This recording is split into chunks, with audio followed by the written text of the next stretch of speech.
বহুদিন আগের makeup video এটা। 2024-এর কালী পুজোর রাতে এই মেকআপ লুকটা ক্রিয়েট করেছিলাম। এডিটও করা হয়নি আর ভুলেও গেছি। অগত্যা আজকে তোমাদের সাথে শেয়ার করছি। আসলে জানো তো, তখন খুব শরীরটা খারাপ ছিল, তাই এডিট করে ভিডিওটা ছাড়া হয়নি। আর ফোনের কোন তলানিতে গিয়ে ভিডিওটা পড়েছিল খেয়ালও নেই। হঠাৎ আজকে ফোনটা ঘাঁটতে ঘাঁটতে এই ভিডিওটা পেলাম, তাই এতদিন বাদেই তোমাদের সাথে শেয়ার করছি। আসলে একটু স্মোকি লুক তৈরি করার চেষ্টা করেছিলাম কুর্তির সঙ্গে। লুকটা কিরকম লাগলো জানিও তো। অনেক দিন পর আজকে একটা মেকআপ লুক তোমাদের সাথে শেয়ার করছি। তবে পরপর আরও আসবে।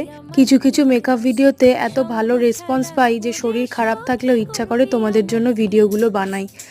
লাস্ট একটা মেকআপ ভিডিওতে এক বোন কমেন্ট করেছে, বলেছে যে আমি যেন তার নামটা নিই। সেই বোনটার নাম হলো দিশা। থ্যাংক ইউ সো মাচ এইভাবেই আমাকে সাপোর্ট করার জন্য। আর আজ আসছে পরপর নেক্সট ভিডিওগুলো তোমরা কিন্তু